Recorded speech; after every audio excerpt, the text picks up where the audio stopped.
on June 25th, 2024. If anybody has anything to say. We'll wait until 4:15 to start the meeting.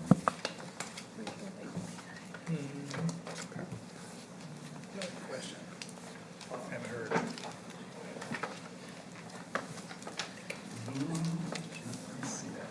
It's just right up the street. Here, you want this one? Here you go. She said it was a little late. It wasn't 3:30. Here's one right here.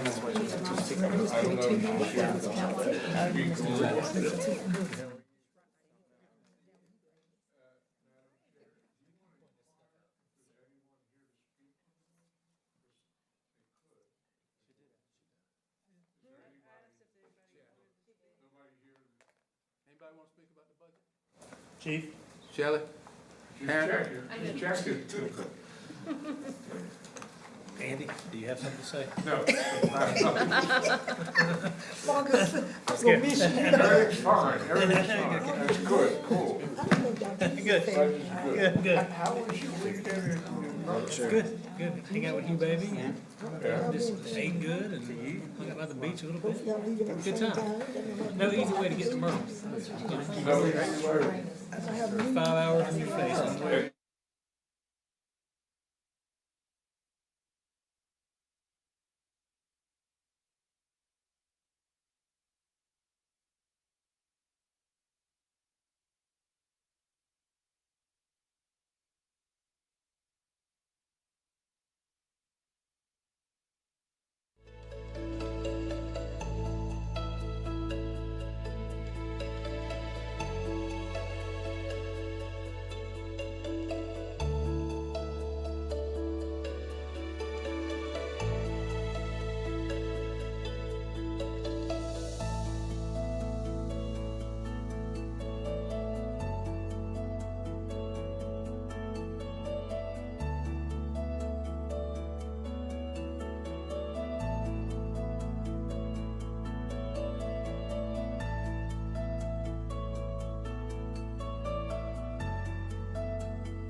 4:15 on Tuesday, June 25th, and we have been in a budget hearing. Now we're going to start a special call board meeting. So I'm calling that to order. We have on the agenda, well, I'll turn it over to you. Okay, Ms. Cody with the 2025 budget approval. Okay, I am coming to you this afternoon with a recommendation that you approve the fiscal year 2025 budget as presented. There have been no changes made since our last meeting, but I can go back through it again if you would like for me to. It's up to y'all. Would anybody Go like back to through. hear? Just kind of briefly. Okay. Okay, so we'll start with the general fund budget. Our estimated revenues are $183,875,000. That was based on a 4.5 increase in the tax digest and then a millage rate reduction of $0.25 mil. Our estimated expenditures are $182,667,200, which leaves us with an excess of revenues over expenditures of $1,207,800 in the general fund.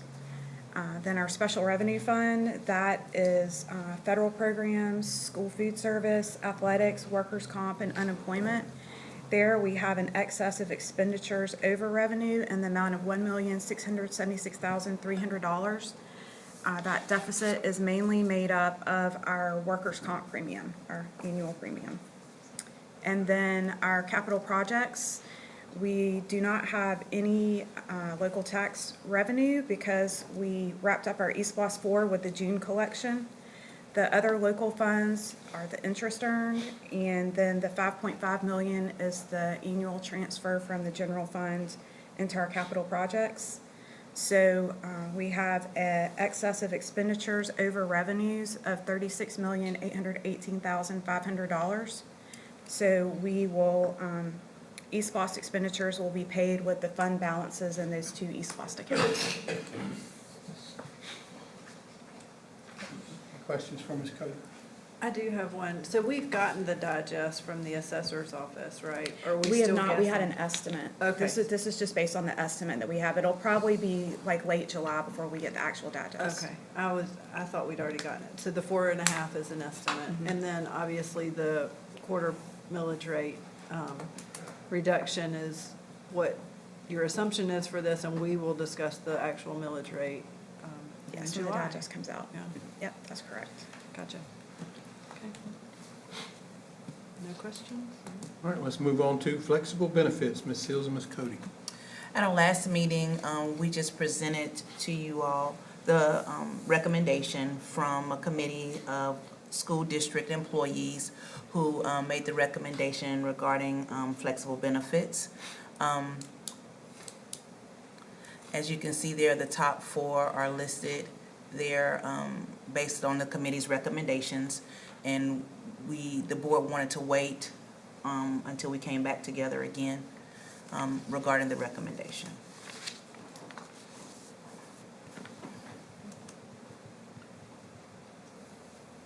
The RFP that we put out, was that for a broker or was that for an actual insurance agency? It was for a broker. And American Fidelity is a broker? Mhm. They do both, the insurance and the broker?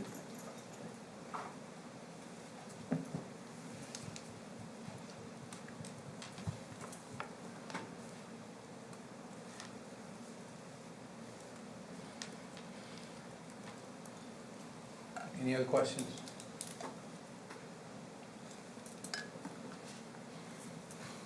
All right. We have two change orders. One is starting with St. Simon's Elementary, Phase 5. I'm going to let Mr. Tootin review that. Okay. The bad news is that we need some additional money for the construction fund. The good news is that the balance in the overall budget is far in excess of what we are going to request today. So there wouldn't be any overall budget increase, but we do need an increase in order to finish the project to the extent that we want to. And I'll give you an overview of some of the issues. We have a fence allowance, and the fencing that we have designed has come in substantially over the fence allowance. We don't have to install it all, but I think we need to and want to. The biggest item on the list is what we discovered with the wood trusses and the roof deck system of the cafeteria. And I'll give you an overview. It was only in June that we were able to uncover the cafeteria and assess exactly what we were dealing with. The roof deck itself is a gypsum roof deck. I had had experience with gypsum roof decks previously. They're a very unsatisfactory deck. In this case, we have wood trusses at 2 feet on center, and the structural roof deck is 3 pieces of 1/2-inch gypsum board that is fastened to the deck. And when we looked at the underside of the deck, after we got the ceilings out, there were 2 or 3 places where the deck was fractured. It hadn't fallen through. There's a roofing membrane on top. But, and so there were going to be several places that the deck required patching. Then got on top of the roof. The original roof system had 1/4 inch a foot slope. And when we got on top of the roof, Chris, there's a roof plan in there that would show what I'm talking about now. But we found that the 1/4 inch slope, of course, was not existing anymore. As a matter of fact, the worst case from the roof edge into a point of about 7 or 8 feet inboard, rather than having a negative slope, there was a pond there, and the existing elevation of the roof was about 5 inches below the outfall. And we discovered that in several places along the roof.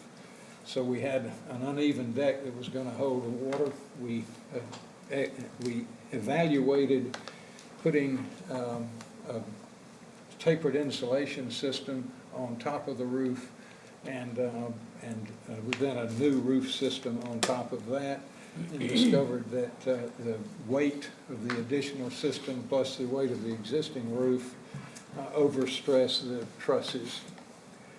This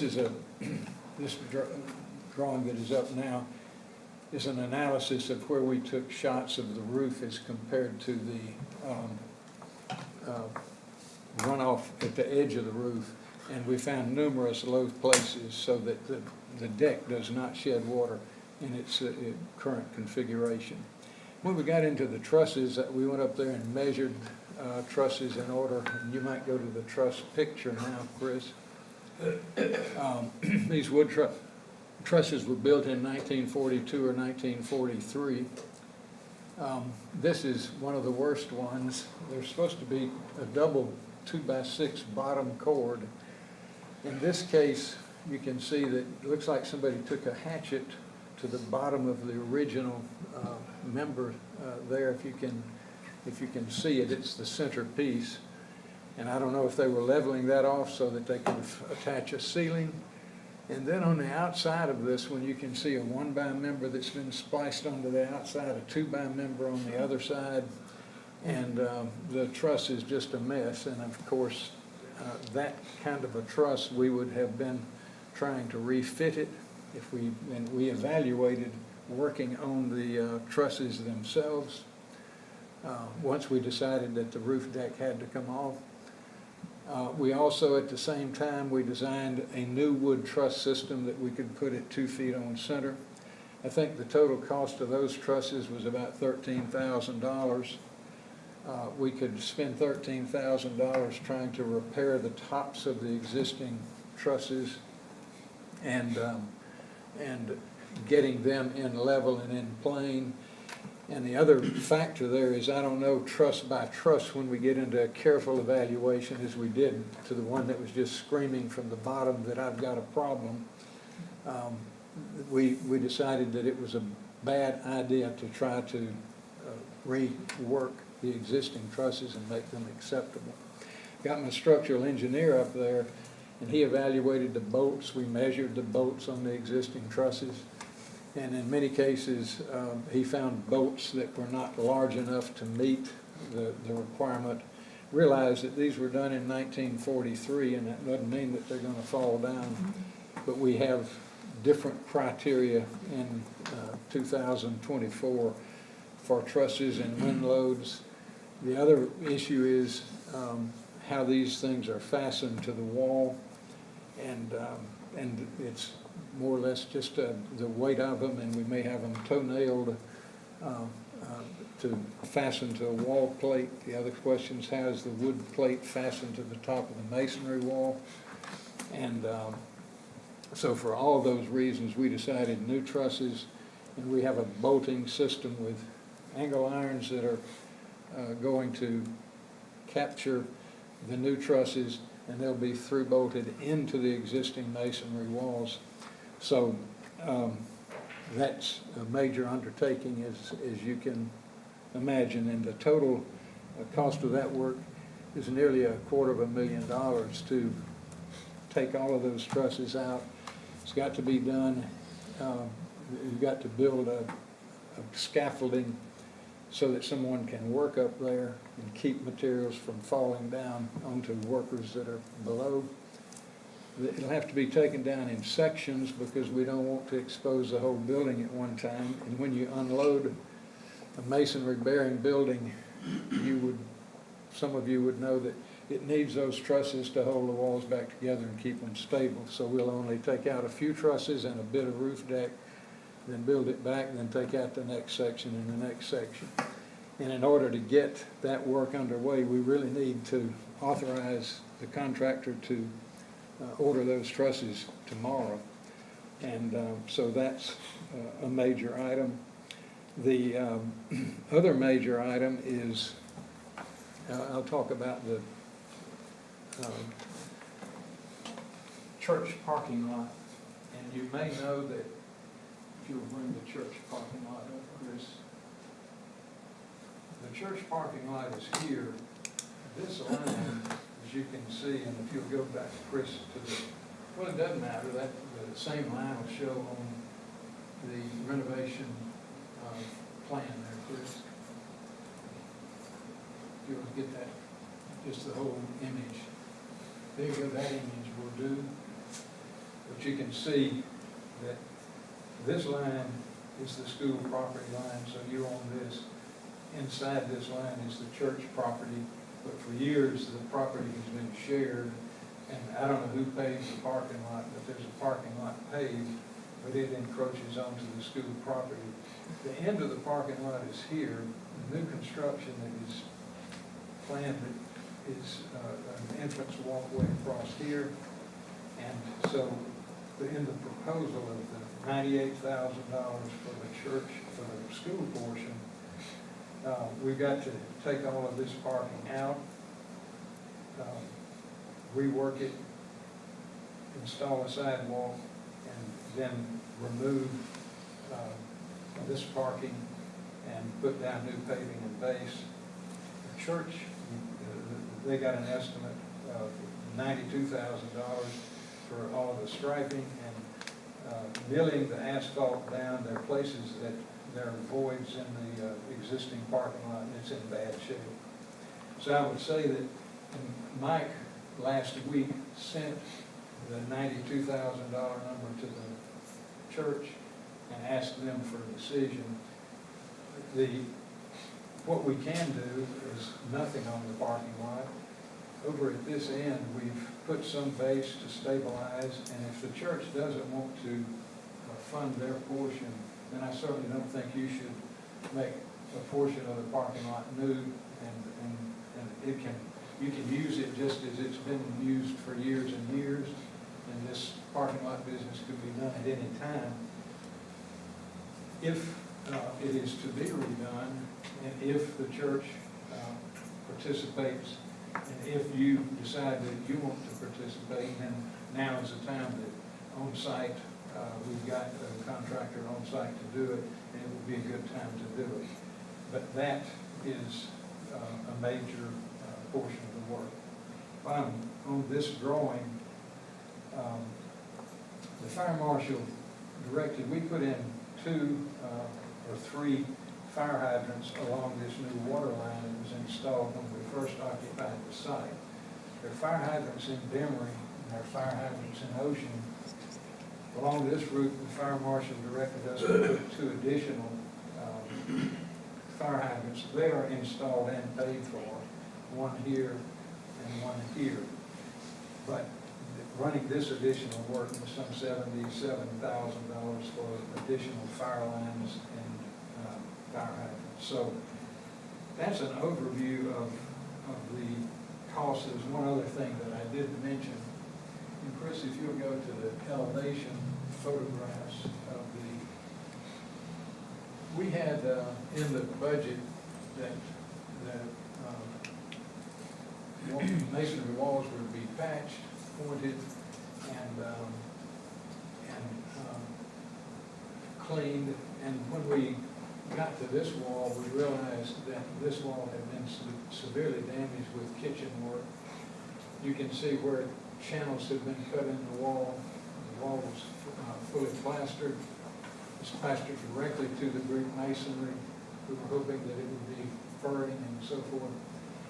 And you can see, in order to try to restore those brick, we'd spend a lot more than we would spend if we put new brick. So we poured a new foundation around the perimeter of this this high gymnasium portion, and are infilling that with stud and insulation, and are going to install new brick veneer, jumbo brick that will essentially match the original brick around the perimeter there. And so that's the other surprising thing that we encountered in terms of restoring the masonry walls. We had a $60,000 allowance in there to restore brick masonry, but the actual cost of the restoration is a good bit more than that. So those are the main items. And I just got the last information relative to costs for this project about one item this morning and another item this afternoon. And Mike and I have discussed it. And in order to complete the project, I think that we need to authorize another $350,000 into the construction budget to cover the additional site work, the additional masonry work, and the roof removal and replacement work.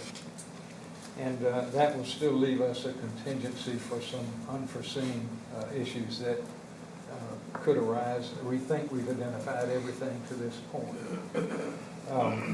And if the church work is to be done, your portion of that was $98,381.75.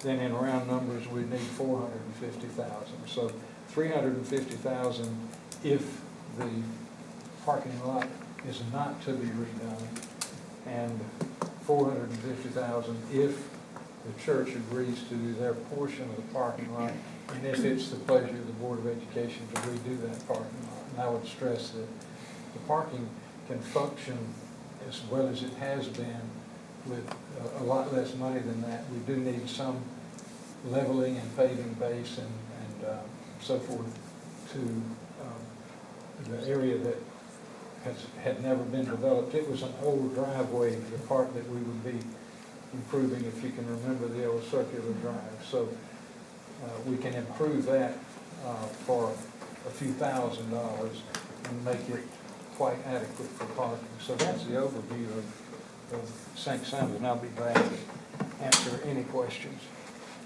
I have a question, and you probably said it, I just didn't understand. The parking spaces that are on the school's parcel, Yep. are those being used by the school? It's a joint arrangement. What happens, and Andy, I It's think you've been going on for years and years. We've had a wonderful relationship with that church. They've helped us, we've helped them. I mean, it's been, both sides have really helped each other. in general, Okay. what happens, teachers park there during the day. Right. Now, there may be a few church people that park there and drop off their children and so forth. Right. Primarily, it's your teachers that park there during the day. Even on the church's parcel. Yeah. The Yeah. teachers, okay, that's They what let I, us, okay. let the teachers park. Yeah, No yeah, assigned spaces, and Gotcha. then the benefit to the church is, I'm sure, they use the parking, that yeah. they've got a lot more spaces with your participation than they would have on their own. So it's been a shared arrangement for years. And by the way, it's sort of been a handshake. I've never seen a written document. We just had a great relationship with that church. All right, I just wanted to be That's to a- understand that's a- what it, And this, entail. it's a strange, I was first surprised, of course, when I first saw it. And I said, well, you got, are we gonna develop this? And no, the idea is, we're gonna continue to share that. But the parking lot ends right about here now, because the circular driveway came around a big tree in this area. But with our sidewalk defined here, you could get 15 or 20 additional spaces, don't have to be paved. If we decide to redo the parking lot, if the church decides to redo it, then all of it would be new paving and new striping and handicap signs and all of those things that go along with legal parking. And if the church decides not to participate, then my recommendation would be that we put some fill in here and some parking bumpers and level that up and park on it and continue to use it, share it just as it is. But even so, you'll have 15 or 20 additional spaces that you didn't have before. okay, thank you. And of course, you have additional spaces on site here that would not, the gate that we're proposing to put here, so the church would have a few more that they could use on Sunday right here. I assume this gate would be closed, but you will have 20 or so additional spaces that are on your property. So the parking along Ocean stays as well? You know, that's at the pleasure of the county. Oh, okay. And you know how the principals tend to arrange their drop-off and things. The latest that I have heard is they're planning on buses dropping and delivering at the front. There'll be a covered walkway system out to Ocean. That's the plan. And that the parents will be able to stage on this driveway. And that was a reason for the portion of this was to get the traffic off of Demery and onto the school and then through. And that the students would check in here or here and here, depending again on how the principal decides to operate that. And this is a one-way drive-through. There's going to be a vehicle gate in this location, a vehicle gate into this location, and a vehicle gate in this location. And there'll be a gate here. These gates onto the site will have a Knox lock, which would allow the fire department to get on site in an emergency. And then, excuse me, you would have a key, and they would be locked together, so your maintenance personnel can come and go as they need to. Brunswick, Glynn joint water sewer needs access to their easement through the church, through the school property. And so they would have keys, and that's the way the gating and the security system would work. Delivery traffic would come in and have a better courtyard to park in than they have now, though it's tight. The dumpsters are here, and so they would come in the one-way, opposing the one-way traffic, and then leave. But I'm sure that they'll be scheduled at a time that the parents are not coming through. So the front of the school will be where the back of the school is now, and the back of the school will be where the front of the school is now. Thank you. Any other questions from Mr. Tootin on the St. Simon's property? All right, let's talk about, go ahead. What are we asking? Well, we're asking for 350K without the parking lot, a maximum of 350K to do the work that needs to be done. And if we do the parking lot, it would be 450K. That's what I'm asking. Yeah. So you asking us if we need to do the parking lot, or No, if the church does it, we're gonna do it. so we're They gonna don't wait? do- Yeah, we can wait. What is gonna be the recommendation, or what are we voting on? We're voting. On the 350, right? That's what I'm confused about, because. Vote on the three, I gotta mean, I would give- say you vote on the four, I would Up say to vote on the 450. 450, and that way we already have the contractors on, and if the church says they're gonna do their portion, then we'll do our portion. And if they don't, then we won't. Mr. Blackley, and I say, I've gotten these quotes and estimates from the contractor, all in a bundle here in the last 2 or 3 days. And I'm gonna go through and check linear footage of fascias and sockets and area of roof and things that I have not, and a piece of plywood on the roof deck and over. But this number is safe, and I expect that we're gonna find some duplication on those things that the actual change order will come down. But I'm not in position, I wouldn't give them a change order for this amount now, but we'll go item by item through their estimates and work together. But if we had the latitude to extend, to get the 350 put into the construction budget in the case of not doing the church parking lot, and 450 into the construction budget if the parking lot is done, then we will be able to award within those parameters and carefully check the budget. So we want to vote on a budget amendment, not an actual change order. That is correct. I just want to make sure we got the lingo straight and what numbers you're looking for. So we need a budget amendment of how much? 450. Even? Yes. Okay. We do have more than that left in our East Falls account, so. I think there's in excess of 2 million remaining in the overall St. Simon's zone. Yes, sir. And I don't doubt your figures and the way you figured it. It just says phase 5 change order. So I didn't know if we were voting on a change order or if we're voting on a budget amendment. So I move that we approve a budget amendment of $450,000 to phase 5 of St. Thomas Elementary. Second. You want to do it later? Well, we were just waiting for Hank to be part of it, and he's here. Yeah, we can go ahead with the vote on this, sure. Okay, so we have a motion from Mr. Mansell. If there's no other questions, motion from Mr. Mansell and a second from Ms. Gibbons to have a budget amendment for the St. Simon's Elementary Phase 5 changes up to $450,000 if we do the parking lot. All in favor? It's unanimous. So now we're asking for a budget amendment for the Brunswick High West driveway. And there were some drainage issues when we started digging. So explain that.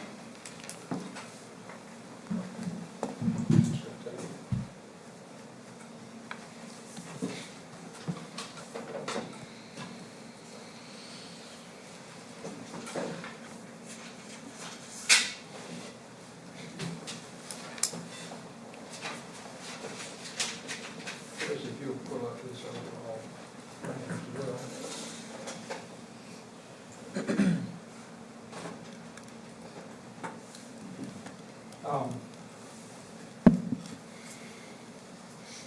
Let me preface this by saying that we encountered a lot of new information that was not available to us when we initially awarded the scope of work.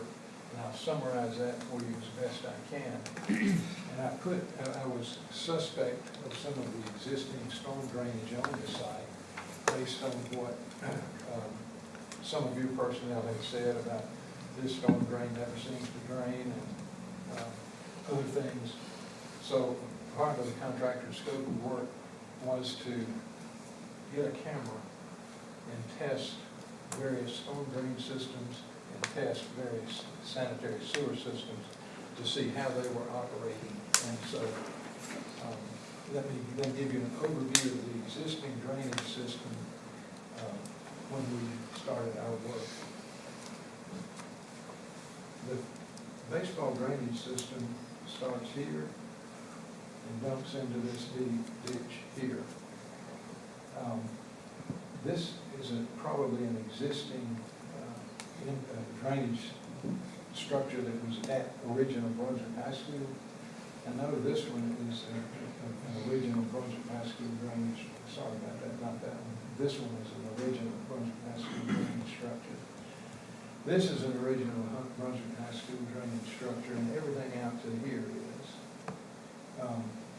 So most of this work some of it could have been done when the gym was done, and that's about 1974, 75. And I guess it seems like we dedicated the gym in 76. Does that sound right to you? But Earl would know. it was original Brunswick, late 60s. 76, it was Original Brunswick High was 76. 67 or 68. That's what I thought. The gym came after, yeah. And the gym did come later. When I first came back here Well, we working for came Glynn there. Rosen, we were doing the gym, and I came back in 73, so. Anyway, then when we got into the detail, this was a structure that never seemed to drain. And it's because this structure had been covered up. And I don't know how many years it had been covered up, but once I got out there and took the covers off of these and I sighted where I thought a drain was working, running, I said, I think there's a storm drain that is covered up. The survey said that the storm system went from here to here.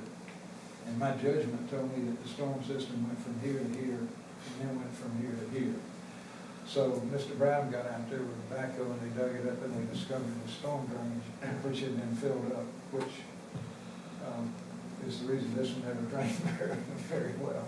So I guess it kind of percolated away. The other issue is that some of this existing drainage system is uphill. And that's not unheard of in our relatively flat area. And I would just tell you that in the uphill systems, sometimes it's necessary for the pipe to hold some water.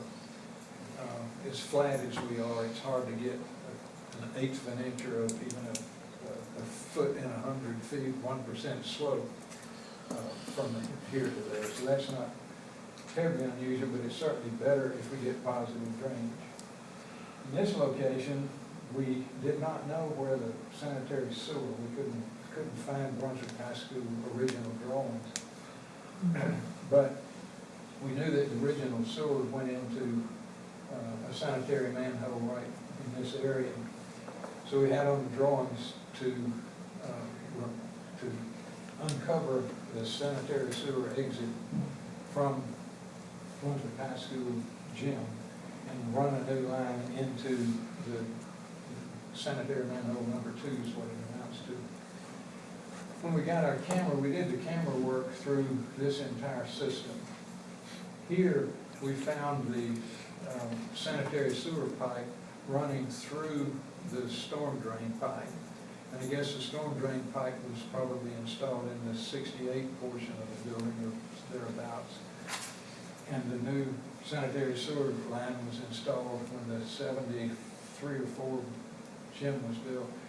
So they just knocked a hole in the storm line and the sanitary line is going through it. And you can see that with the camera. When we got into this particular portion of the storm drainage, under the road, there were gaps in the concrete pipe about this far at the bottom that you could see where the graded aggregate that the pipe was set on was exposed, and then when you open up to the top, the same thing. So the pipes had separated somewhat, and the base and the paving are, it's pretty tough stuff, and over the years it gets hard and compacted together. So this drainage system is in bad shape. And also, as I say, a part of it from here to here is uphill. It's got to go uphill. So our original design put this parking lot drainage into this same system, and that can still be done, is the good news about this one. And it'll drain slowly probably. It hadn't been a terrible problem over the years. I think it's a mistake. The thing that really caught my attention, and you can't see this very well, you might be able to see it on the, probably see it on that plan better, but we have a site plan here for 10 tennis courts into this area. These main drainage systems are running between the tennis courts, not directly under a court, but in the paving that's adjacent to the court. And I just thought it was a terrible idea to have a long-term plan to build 10 tennis courts with the cost of courts and leave a drainage system that's in the shape that drainage system is. These drainage structures are in bad shape. They've got grates that are not traffic graded rates. And if you've been out there, you might have seen them bent down when you do the walking traffic or lawnmower traffic or whatever it is. This one's in bad shape, this one's in bad shape, this one's in bad shape, and this one's in bad shape. So our second pass at this thing, and that's the budget number that I'm going to give you, I couldn't seem to resolve, this is the root of the new sanitary sewer. Using this elevation and this elevation, and the invert that is required to come out of this building to get into this sewer, and the invert that is required to get into this sewer, the only way that that could happen is for the sanitary sewer line to run through the storm lines. And there's a detail for that, and we could do that. And you build a new box, and so it's like a manhole, so that if that line's causing any problem, you can get in there and work on it. But certainly it isn't a great thing to do. If we split this system, which is what we have done with the second pass, and take this water in this direction, not have a drain, a sanitary, a storm pipe here. First storm system's here and it goes to here. It does pick up some of the parking lot. The second storm system starts here and goes here into another deep ditch. And that improves the drainage and everything goes downhill. And then the storm system is new and I think will serve you well for the next 60 years. But I don't think it's a good idea to leave. And once again, this doesn't have to be done today, but there's a contractor on site, and it's probably better done today than any other time. And we are putting curbs and gutters along these driveways. This is a two-way drive that goes up to New Brunswick High. This will be a one-way drive through here for parking. That's where we're gonna put the Exit again.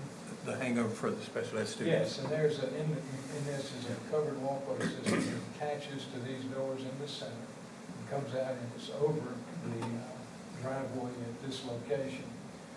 And then the traffic would be, and this would be two-way as it is now. So that's an overview of what we're doing.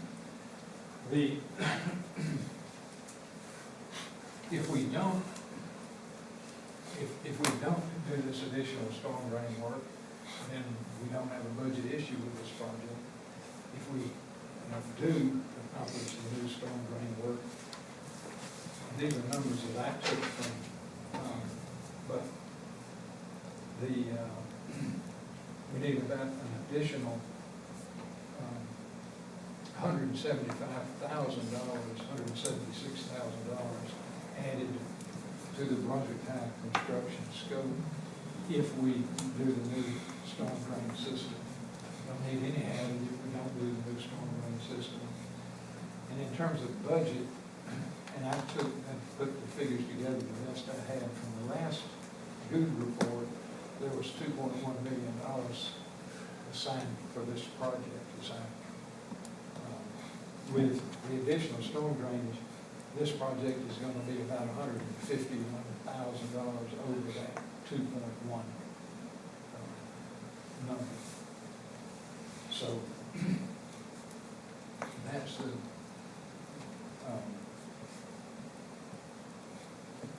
overview of what we have done, and I would recommend this new storm drain. But it isn't necessary. We can route the new parking lot right into the old system and see what happens. So if we don't do anything right now, would there be potentially a flooding issue with the covered area? No, I don't think. Where the covered area is, that's above it, Yeah, but where that bus is gonna run down, Yeah. right off of that road, there will be a flooding, because it does flood there now. And you've got And tennis future courts. test courts and And the everything tennis else, so courts, yeah. Everything, regardless, and, yeah, it'll kind of help with, it floods between that gym and the school, it floods quite a bit there. And, but where the actual overhang is, no, that's higher than, that's a high spot, so. Well, of course, the reason it floods there is this is the drainage inlet with that big dome around it that would drain that area, except for who knows how long, as long as this drainage inlet here has been stopped up and filled with dirt and debris. So you have hardly had any drainage through there. And in the condition of these, there's a pair of reinforced concrete pipes through here, and they're in bad condition as well. Regardless, this is something that. Yeah, I'm asking that we do a $175,000 budget amendment for this project, for the What's the funding drainage. source? Do we have enough in East Boston, or will we have to use our capital projects? I think we'll have enough in these bars. Okay, East Boston. Okay. Madam Chair, I'd like to make a recommendation that we do a budget amendment for, was it Kyle West Driveway, $476,000. second, Thank you. Mr. Mansell recommends the budget amendment, and Ms. Gibbons with a second. Anyone have any questions or further comments? Right, all those in favor of the budget amendment of 175 as proposed, It's 176. Six. 176. 176. as proposed for the Brunswick High West driveway? All those in favor, raise your hand. It's unanimous. All right. Yeah, so at this time, we're going to, I'll entertain a motion to go into executive session to Land legal person. talk about land, legal, and personnel. So moved. Motion by Mr. Mansell, and a second by Mr. Edgy. All those in favor of entering into executive session? It's unanimous at 4:50.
entertain a motion to return to open session. Motion by Dr. Yergin, Second. second by Mr. Edgy. All those in favor of returning to open session? It's unanimous at 5:44. All right, so we have discussed the budget. Ms. Cody presented some of the basics to us. We've had a chance to discuss, and I'll entertain a motion to approve the fiscal year 2025 budget as presented tonight. So moved. Motion by Ms. Gibbons and a second by Mr. Madala. Any further discussion? All those in favor of approval of the fiscal year 2025 budget? It's unanimous. You don't need to know that time. Let's see, and then that takes us down, oh, no, we've got the the budget amendments that we already approved, so we've got personnel. Oh, flexible benefits, right, sorry. We're going all out of order here. So we've been presented with the flexible benefit provider selection, and we've had a chance to ask questions. Any further Make a discussion? motion that we approve the company that was recommended by the staff. Okay, motion by Flexible Dr. Yergin to approve the recommended vendor for flexible benefits. Do I hear a second? I'll second. Second by Mr. Edgy. Any further discussion? No? All those in favor? Okay, it is unanimous at, never mind, don't know why I keep doing that. Okay, okay, so we've approved the budget amendments and now we'll move to personnel. I'll entertain a motion to approve personnel as presented. So moved. Motion by Ms. Gibbons and a second by Mr. Madala. Yes, ma'am. Okay. All those in favor of approving the personnel? That's unanimous. Now, I'll entertain a motion to adjourn tonight's meeting. Second. Motion by Dr. Yergin, a second by Mr. Edgy. All those in favor of adjourning? It's unanimous at 5:47.